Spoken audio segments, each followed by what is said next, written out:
Beyond the Wrench with Jay Goninen from Find a Wrench.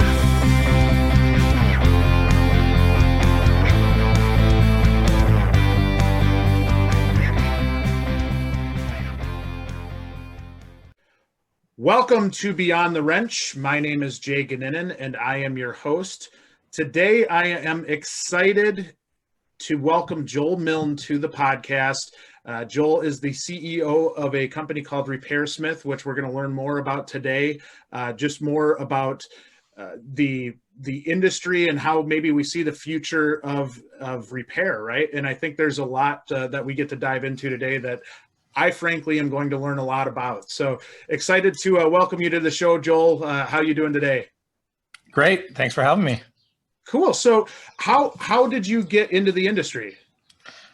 Well, I was brought in. The idea for RepairSmith actually came out of Mercedes in Germany, and they saw this opportunity. You know, they obviously are experts in the automotive space and thinking about where things are going.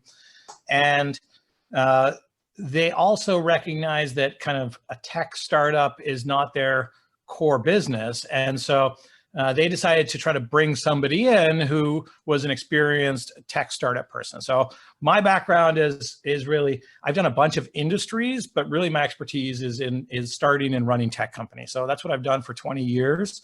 Wow. It's kind of my sweet spot, and I love consumer businesses. And this was such a great opportunity that I partnered with the team at Mercedes, and I have a partner who was a manager at Mercedes and a tech and a manager in parts and service for 25 years.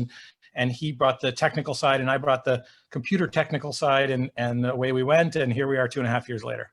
It's funny how that works, because that's really from the WrenchWay side, how, we've transitioned. We still, from the Find a Wrench side, are still very much that recruiting aspect, but then we wanted to go that extra level as well with the WrenchWay side. And so my business partner has more of a background like you do, and I'm more of I brought the industry knowledge. So I think it's funny when you can combine those two backgrounds, kind of how powerful that can be. And I give me your initial thoughts on the industry. I mean, it being kind of, not that you're new to the industry, because you've had some experience now, but how does it compare to other industries? And maybe has there been anything that surprised you?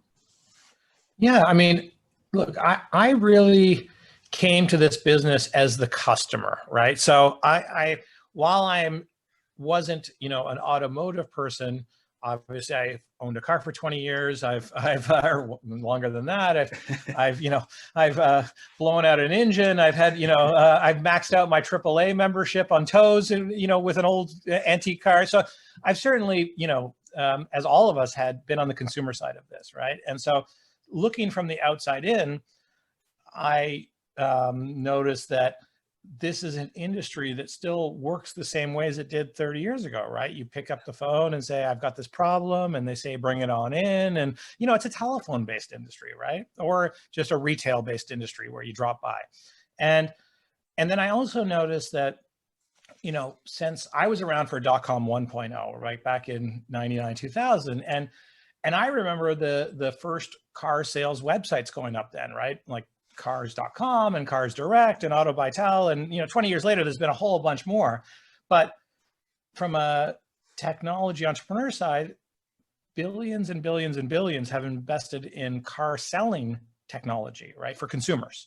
And almost nothing in car repair consumer technology, right? Like, sure, there's shop management systems and people working on the back end for tech. But from a consumer standpoint, it hasn't really changed. You can't even really make an appointment online anywhere, let alone get a quote. And so, I noticed just a massive underinvestment in a really important, big industry. And that's what got me excited about it. Wow. And so you saw that avenue as, between you and Mercedes, saw that avenue as kind of mobile repair, correct? Yes, correct. And so when you look at that and you look at like kind of tackling that animal, that is kind of an antiquated service customer relationship, where did you see opportunities to just kind of, maybe even from the tech side, become different than what a traditional service relationship is? Well, look, it's a lot more than mobile repair. That's just a piece of it. I mean, okay. I think it starts with e-commerce, right? So just as I said, the ability to get a quote and to schedule your appointment, which sound like pretty simple things. I mean, my dentist does that, right? Like it's every industry has, from a hair salon, to obviously restaurants, et cetera, has kind of added that e-commerce component. So that was the first observation, that you can't really get an accurate quote or schedule your appointment online. And that's kind of the front end e-commerce of it. And that's half the battle right there. And then you think about the delivery format, right? We saw it with Tesla that, they're providing the mobile repair and customers love it, right? Like you don't see now, customers love it when they deliver it on time and on schedule. I think there's some frustration with, it takes me 3 months to get an appointment sometimes, but when they get the service as envisioned, they love it, right? And so there's from the upfront, commerce experience to the delivery experience, there's opportunity across that whole chain to really modernize things. And the examples are all out there. It's just no one's really brought them all together. Right. Yeah. And that, I think that is a really, really good point to clarify, that it's not just about the mobile service too, right? Like it's the delivery aspect of how you communicate, right? Yeah, absolutely. I mean, we saw this. I think a great example that I think about a lot is Carvana and Vroom and these companies, right? Like Carvana is worth more than Ford, or it was last time I checked. I don't know if it is today, right? But it's somewhere in there, right? And you think to yourself, what's going on here, right? Like they're just selling cars people online, but people have been selling cars online for 20 years. And so what's different about them? And it's not that different, right? Like you could always get a price online, but what they're doing is removing that friction and improving the delivery experience, right? So the full experience it's not like lead gen, right? The traditional model has been you get the price online, but then you have to go see the car, check it out, haggle maybe, whatever it is. And this is the full end-to-end, see the price, see the car, shows up in my driveway, right? And so I think that's the best example of what we're doing here, but on the repair side rather than the sales side. Which is so cool to me. I think that's such a brilliant idea, and something that it helps the industry evolve as a whole. I really truly believe that. I think that's awesome. Now, how did you, when we talk about change, right? People are resistant to change, and it's a different way of going about it.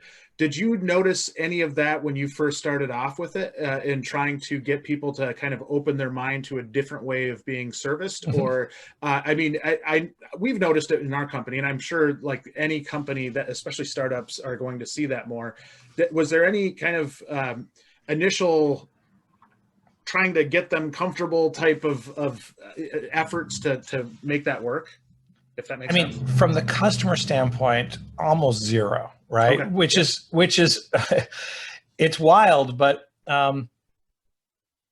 we started off very small, right? Like we rented a box truck from Ryder and wrapped it and drove around, in a city I won't mention, experimenting, right? Like we thought we were going to have to tow a lot of cars back to partner shops, or we had we tried different things. Okay. Sure. And honestly, when we just fixed it on site, the number one piece of feedback was, why hasn't somebody done this before? Why would I ever do it the other way again? Like and then we started doing surveys, right? Once we got up and running, and we have a 98% intent to repurchase our customers, right? Which is, it doesn't make sense. And so the first month that came out, I said, and because some of them give us a 1 on like their experience, right? So like we have what's called like about an 85 NPS score, which means over 90% of the time it's like a 5-star experience, and then sometimes it's a 1-star experience because we screw up, right? Like we no show on the person because the schedules, scaling, running 50, 100 techs in multiple cities every day is hard, and it's a big logistics operation, and sometimes we mess up, right? And we're growing and learning, and so will the customer thought they had an appointment, and we never. On our side, it was never confirmed, but they thought it was confirmed. We don't show, and they give us a 1-star, but then somehow it's still 98% intent to try it again.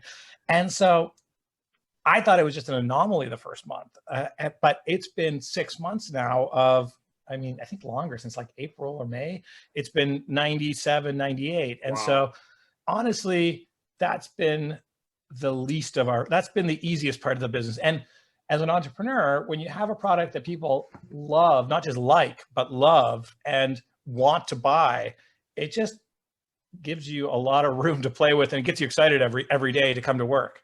Man, that's cool. So when you first started off in that box truck, I'd love to learn more about that piece, because that, to me, those are the fun stories, especially as you grow and you get bigger. When you started off with that, was it just you and your business partner and you're kind of figuring it out, or did you have a tech or two on staff?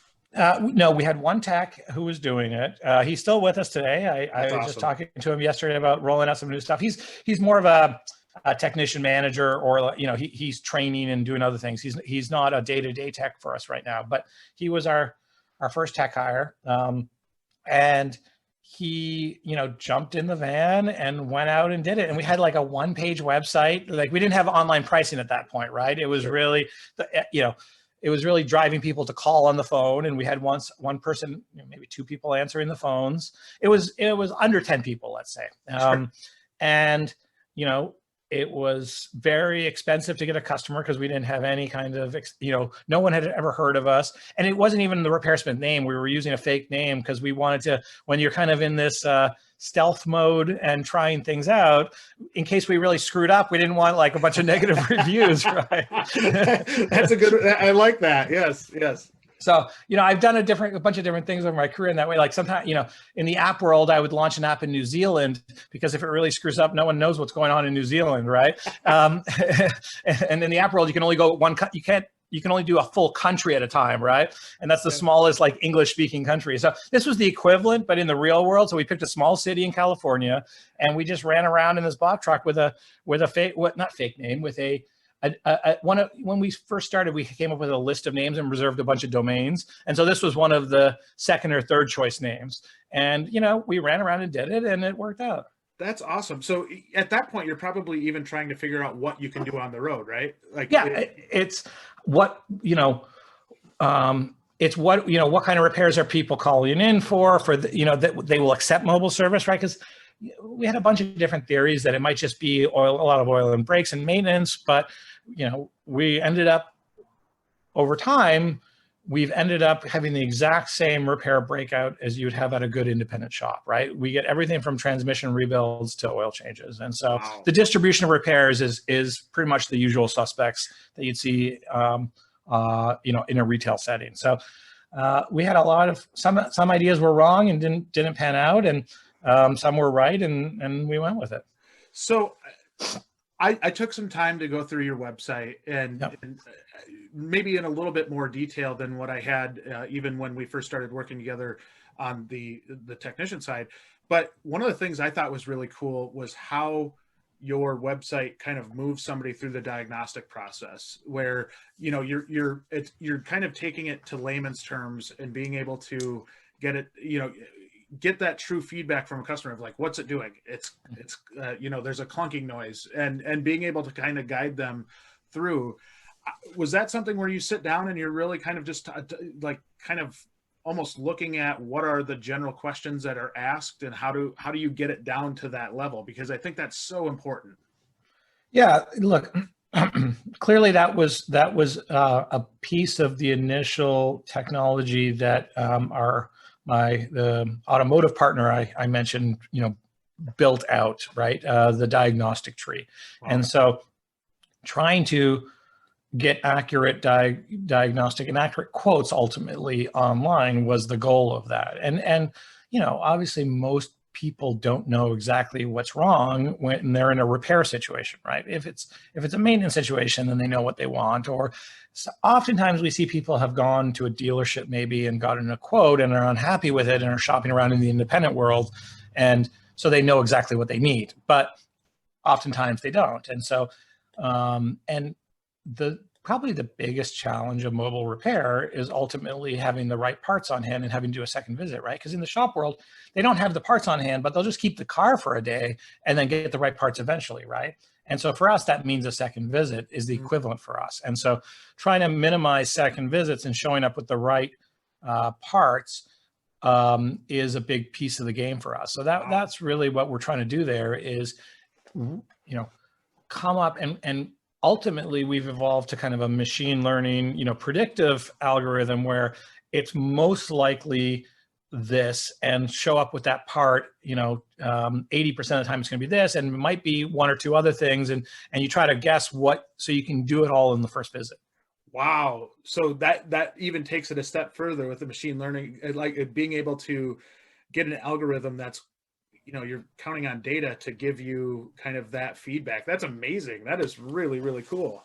Yeah, I mean, absolutely. We need to be, and we've gotten better over time, and we'll continue to get better, right? Yeah. I think we're in, the third inning of the game on that of as the data set grows. Like right now, we're in about a quarter of the country population wise, but as that grows, we'll get more and more. Okay, most of the time with this car, with this vehicle, with this kind of complaint, it's going to end up being this. And so, you're trying to, and look, most good service advisors and techs, if you tell them that, they're just going to say it's this, right? Like that's in their heads, and you're trying to take that learning and give it to a computer that can come to the same conclusions without the human experience, and that's hard, right? Like that's one of the online pricing and online quoting is hard, and we're getting better. Our accuracy is over 80%, but it takes time.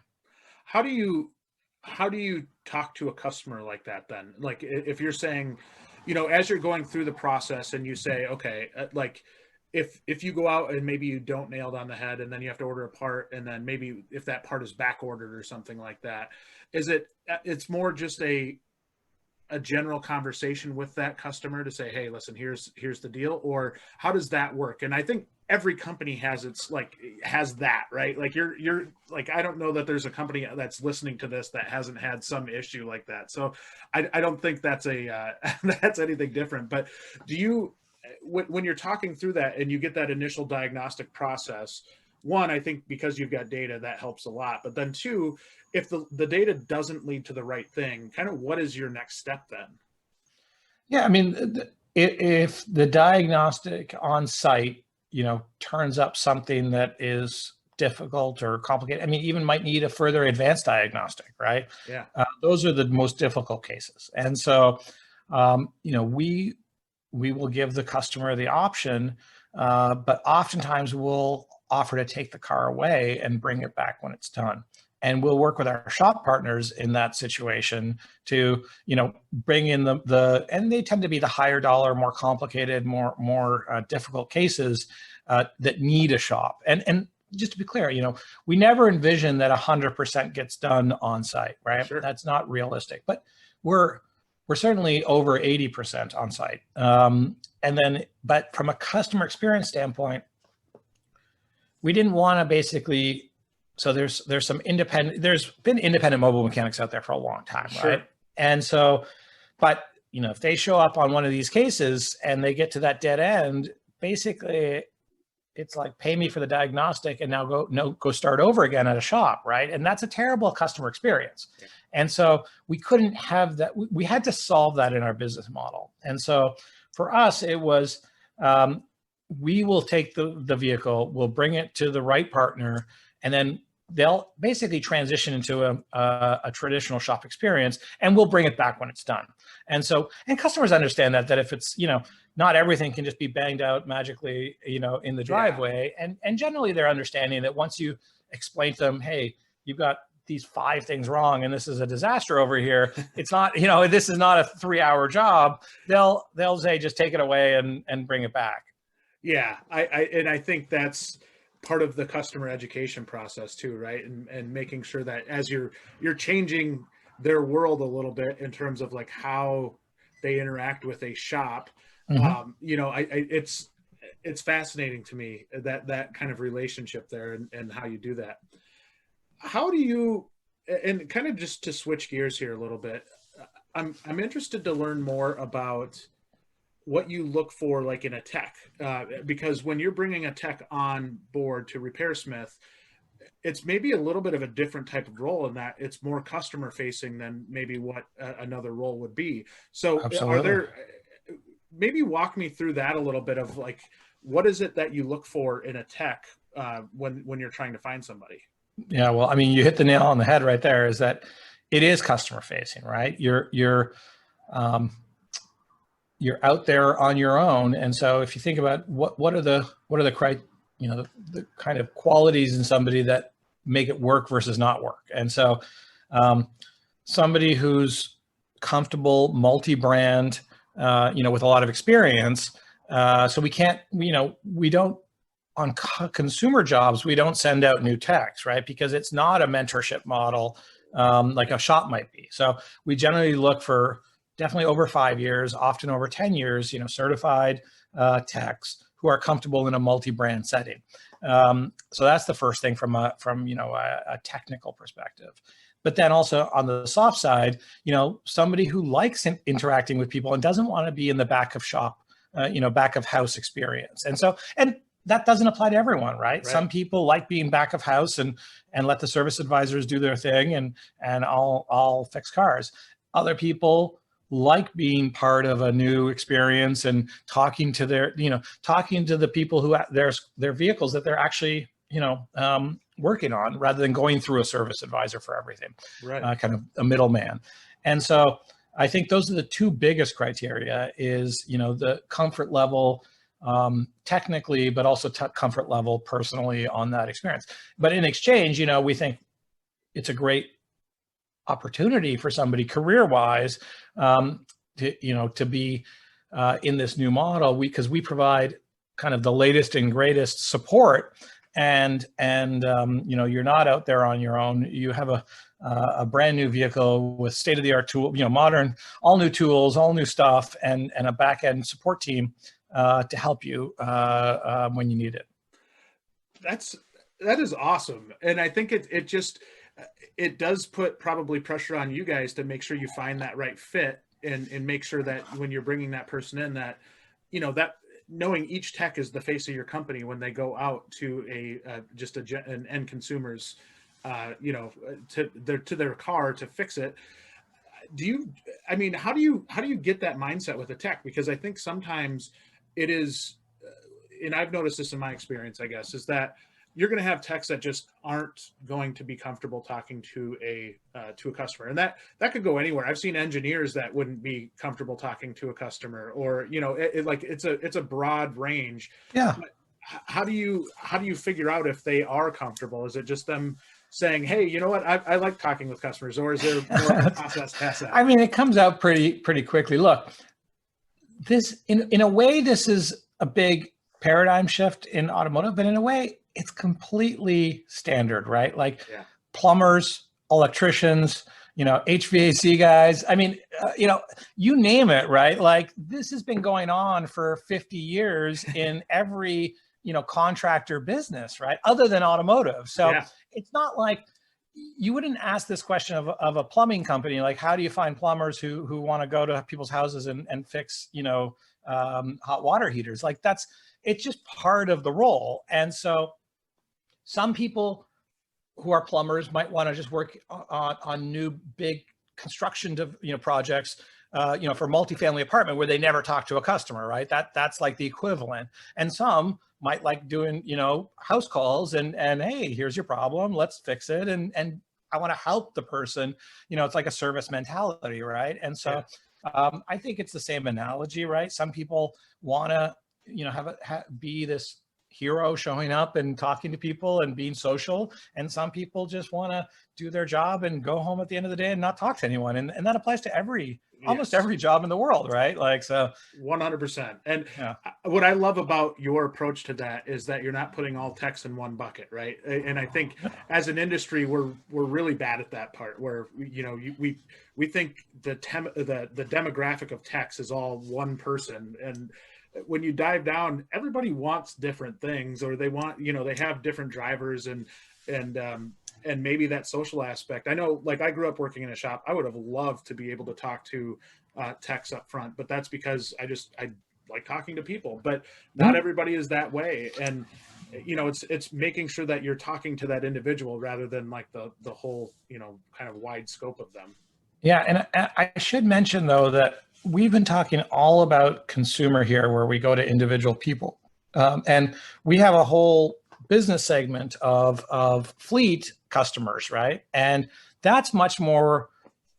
We have a different profile of tech for that, where they're working often in teams. So you can have a master tech and a more entry level tech who's working their way up earlier in their career, let's say, and that mentorship model. And they're much less customer facing because they'll go there, they'll check in, and then they'll work on 50 cars on the lot, right? Kind of vehicle to vehicle. And that's much more the B2B model that might, more similar, one visit or maybe 2 visits per day, rather than house to house to house. And so we can take in techs who have different levels of experience and preference in kind of dealing with customers, depending on which segment of our business they're operating in. That's awesome, because that really lets somebody kind of get into their comfort zone. That is really cool. Yeah. So, we certainly have those operations, and that's actually a part of our business that's growing very quickly right now. Right. And I could see a huge need on the fleet side for that, right? And to be able to, they're not going to be able to bring all their vehicles to you, and for you to be able to kind of bring that to them, it's just such a huge benefit for them. Yeah, the obvious examples that everyone has experienced is kind of the airport rent-a-car, right? Like, you've got the big lots of vehicles and you've got the on-site techs who are, they're not in a shop setting, but it really is very similar in that they're working through, as the vehicles come back in, the maintenance program and the scheduled maintenance on all the vehicles, and then the repairs that come in, on the damaged vehicles, and we get those kind of environments as well in our fleet business. This is interesting. This is really interesting. So when you're working with a tech, they're working for RepairSmith, right? Yeah. So we have no contractors. Everyone is an employee. I mean, I'd be happy to chat about, talk about the reasoning for that. If you want. Yeah, go right ahead. I'm fascinated by this. Yeah, sure. So, in those early days when we were thinking about it, and even before we ran the van in the stealth mode, there was a couple of things that we had to figure out before we would even commit to doing this, right? One was that no dead ends I talked about, where we can't just show up, and if it doesn't work mobile, it doesn't work and the customer has to start over again, right? So that was really important. So it still requires a shop, but in a hub and spoke model was our solution for that. And then another big piece of it was, there's a couple of companies out there that either everyone's a contractor or they might be employees. I don't even think it's legal in California to be a contractor and do the mobile format, frankly, but that's a whole different topic, and that's still working its way through, right? The whole gig model for highly skilled workers. I'm going on there, yeah. Yeah, but I won't go there. But in that very state by state, the legalities of it. But even if they're technically an employee, a lot, they'll still have to provide their own vehicle and their own tools, right? And that's kind of the cheap way to do it. If you're thinking like tech company, let's just be a middleman and disrupt an industry, right? And while that may work for like McDonald's delivery and for taxi industry, we didn't think it worked in automotive repair, right? It's a highly skilled industry. These are high skilled professionals, and you require to do it right, the right tools and equipment and support. And so, from a quality perspective and a customer satisfaction perspective, frankly, if you read the online reviews for some of these, they don't control quality, right? And so to control quality, and remember, we're coming from the DNA, our biggest investor is Mercedes, right? And that's like, our DNA is European luxury brand quality. And so there was no way we were just going to send out random independent contractors with their own vehicles and tools, right? Like, that just wasn't going to cut it. And then that's from our side, but from the flip side, from the tech side, it's like, why would I go do a random oil change on a Tuesday afternoon here and there when I can, have a good paying job somewhere? Like, it's not like it's a high unemployment industry, right? Right. And so it didn't make sense from the tech side, and it didn't make sense from the supplier side. And so for us, where we settled was, this has to be a shop experience for the techs, where they have the equipment they need, they are employees, they have benefits, they have healthcare, they have paid vacation, et cetera, because we want to attract the best, right? We don't want to attract the people who can't get a job at a shop, right? So from a quality perspective, we want to provide a great employee experience, which translates into a great customer experience. I love that approach. I really, really do. I think that is a really great way to go. Now, to expand upon that, when you're talking schedules for your techs, what's a typical schedule look like for a tech? And is there, because you're mobile, maybe a little bit more flexibility than what you'd have in a typical shop, or is it more just still, hey, you're 8 to 5, here's your deal? No, so right now, it kind of depends on the state, frankly, because there's different rules in different states on this. And so, we try to operate 80 hours a week on a van. Okay. And what that means is 2 40-hour shifts. Now, it's not perfect when a week has 7 days and not 8 days. It's kind of hard. You can't get exactly 80 hours, and the rules depend on state. But in California, for example, we have what's called a 4-10 schedule, which is 4 days a week, 10 hours per day. Okay. And so they get 3 days off a week. In other states, it's a slight variation of that. But generally speaking, you're working half the week on regular time, your regular schedule, and there's overtime opportunities as well. But you're generally working half the week and then off half the week, or some portion of the week as well. Sure. And then the van is being handed off midweek to the other tech who operates that van. So this is so minute of a detail, but I'm interested in this. How does that work? Do you have a home base in each city, or is it more just like the techs work together to coordinate the transfer of the van? Both. We're setting up home bases in all our major metros, and so eventually we'll get there. But early on, if we open up a small market with 2 techs, then they'll just do a handoff. Sure. Yeah. And we might just rent a parking spot or something simple. So it really depends on the scale of the operation in each city. And as we grow, it evolves to be more sophisticated. That's interesting. Just that, it's nothing I've ever thought about, but being able to get the utilization out of the van is, you're almost treating that like your shop bay, where you want to keep that full, as much as humanly possible. 100. Our van is the bay, right? Yeah. Like 100%. That's the equivalent. So do you kind of, for a KPI, use like van utilization as a statistic that you're following? Of course. Yeah. That's cool. This is awesome. It's stuff that I hadn't, like, down to the detail, really thought all that much about, and I think it's fascinating. I mean, van utilization is probably the where we make or break this company, right? So yeah. Certainly, if the bay is sitting empty, the shop's not going to be doing very well, right? And so it's no different. It's the exact same thing. What about tools? What about tools? Are the van is stocked with tools, or the techs bringing their own tools? No. The van is completely stocked with tools and fluids and parts and scanner and all. It's completely turnkey for the technician. Wow. So they don't have to bring their own tools. No. That was part of the thing. It's a shop experience on wheels. Wow. I mean, I see that part alone as a huge evolution within the technician space, right? Because they're so used to bringing their own tools. And I've talked to other podcast guests. I talk to people in shops every day that I see an evolution there in general, right? Like, where I don't think the younger generations are going to be as willing to spend, $50,000-$60,000 on tools as what, I was growing up, or what, maybe the baby boomers that are starting to retire, I I think there's a huge advantage to that. Look, I mean, what we're trying to do is very big, right? We're trying to build a new model of car repair at a national scale. And the logistics of what we're doing is very difficult, right?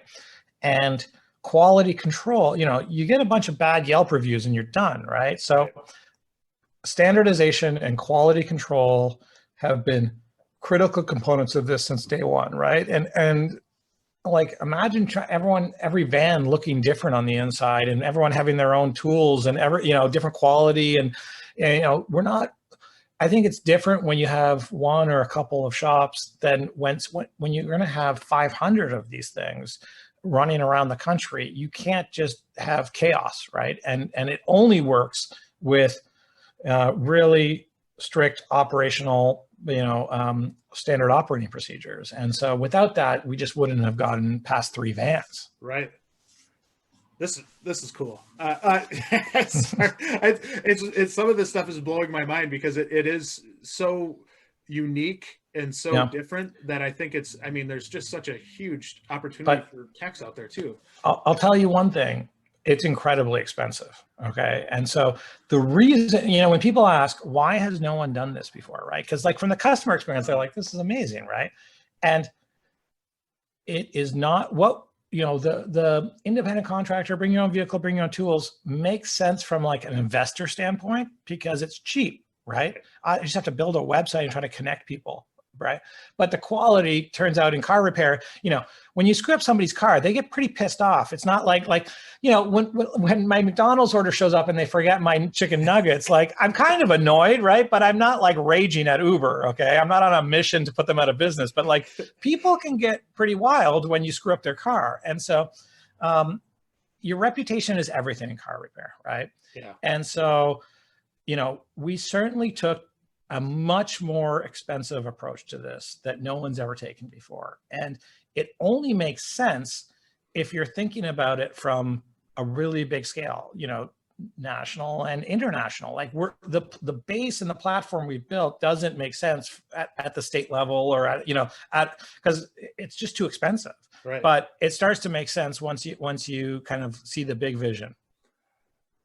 Interesting. How does climate dictate where you go? Right? Yeah. Like is it, do you have more difficulties in the north than you would the south just based on, I live in Wisconsin, right? And it can be a challenge. But I know we have operations in Wisconsin right now. Yes, you do. Yes. So of course it makes a difference, right? Like, but frankly, Tucson in the summertime ain't no picnic either, right? So weather matters, and in the winter, in the Midwest and the Northeast, certainly we have to do repairs inside, right? Like we're not in somebody's driveway, but also everyone who lives in the Northeast and Midwest mostly has underground or garage parking, right? And so we end up doing more shop work in those environments for 4 months a year, right? And that's just the reality of it. And, we have to properly equip our techs in those markets, whether it's cooling gear in Dallas or Phoenix in the summertime, or, warm gear in Boston or Chicago in the winter, we have to take that into account. Well, and I think that's building that comfort zone with a tech and being able to supply them with the tools and fully grasping that, hey, there could be an uncomfortable situation here. If you're, if it's really, really cold and you got a no start, like you're trying to get out, and that can be tough. So when you acknowledge that and really kind of address the problem at its core, which is you need warmer clothes, then you need, this kind of stuff. It seems simple, but I think a lot of people overlook it.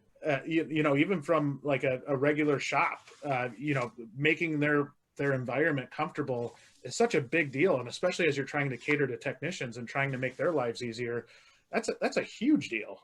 Yeah. Well, look, ultimately, we have to provide a great place to work. Otherwise this business doesn't work. And so, you have to factor that in, and you have to listen to the techs and get the feedback. And you know, we've experimented with different gear and things along those lines. And look, nowadays, PPE is part of that factor as well, right? Sure. Like, what's the kit we need to send to every van to so that everyone feels comfortable and has the right equipment on that front too. So, you know, that's all part of the operations in making this thing work. And I don't know. I just think that's another thing that you said there that just really stuck out to me is you have to listen to your techs. And that is, I try to land that home with shops every single day. Like, you've got the people with boots on the ground, literally, that are doing these jobs that might have a lot of good input for you, yet a lot of times ears remain off. And it drives me crazy because it's such a simple way to learn about their world and what can make their world better. Well, look, we have, you know, we're a tech company, so we have Slack, and all the techs post on Slack, right? And so, or not all, but a lot of them do. And it's a very easy way for them to have their voices heard, right? Like, I might not have met in person, you know, because of this whole pandemic. I haven't been able to travel as much, and you know, I might not have met somebody who's working in Phoenix for us, but I certainly see their face pop up and see their feedback on Slack all the time, right? And so, you know, and I monitor those channels every day, and so it gives them a feedback mechanism to us, because we're not in the field experiencing these things, and we need to know what's going on. Man, this is cool. How did you guys come up with the name RepairSmith? I mean, to be honest, when I joined, the earlier founder that I mentioned had a list of names that they had been researching. From a, you know, getting a .com is a nightmare these days, right? Like, it's not easy. And so there may have been one or two names that were a little, you know, cooler that it was just either for copyright reasons, like it was too close, you couldn't get the trademark on it, or it was too expensive to buy. And this was this was on the list, and you know, it comes from the Smith, you know, being an expert in things, a locksmith, other type of blacksmith. That was the one I was looking for. I knew where you were going. But, you know, traditionally it means, you know, an expert in your trade or craft, right? So we really liked that about it, and it fit. And, you know, we could buy the domain for a reasonable price, and we could get it, you know, trademarked, and it hit all the criteria, and we fell in love with it. And the rest, you know, we've been very happy with the name. Yeah, I love it. And your branding is on point. Like, just if anybody wants to go out to RepairSmith.com and check it out, like I love your branding. I love the name. I love kind of just everything about what you guys are doing. And that's where having you on the podcast today, as I mentioned to you prior to the call, you've got an amazing team of people that you've really put together at RepairSmith, from the corporate level, or kind of the management level, I should say more so, all the way down to the quality of technicians that you're adding. And I think that it's changing the industry in a positive fashion and in a positive way. And I really look forward to seeing you guys grow and seeing how this really kind of evolves. Well, thank you for the huge compliment. I mean, that's our mission, right? Every day is to try to evolve this and provide customers a great experience. So the fact that you know, you look at it and you see that makes me happy, and means we're doing something right. It really does. And I think there's so much value in bringing somebody into the industry that wasn't ingrained in it all of their lives, because it brings a different set of eyes on it. And Mark Wilson, my business partner, is the same way, where he brought that different, you know, it's a different set of eyes on the same problem. And I think when you pull more smart people into this industry, you help make that employee experience better, that, you know, really can drive the rest of the industry. And I think that's so impactful. So sorry, I'm just fascinated by what you guys do, because I think it's so cool. Well, thank you very much. Yeah. All right. Where can people find RepairSmith at? Well, RepairSmith.com, as we talked about, right? Yeah. So, you know, there's of course a career section on RepairSmith that we encourage people to check out. You know, we're actively hiring technicians across, you know, I think 5 states at the moment right now, from Texas to Oregon, to California, Nevada, Arizona, and Wisconsin, and we'll be opening up new states later this, well, in Q2 this year, we'll be opening a whole new state as well. So Good for you. Lots to look for. Well, we appreciate you being on the podcast today. It was really enlightening, and I learned a lot about what you guys do and the way that you do it, and the mission that you guys have. So I genuinely appreciate you being on. Well, likewise, thank you for having me.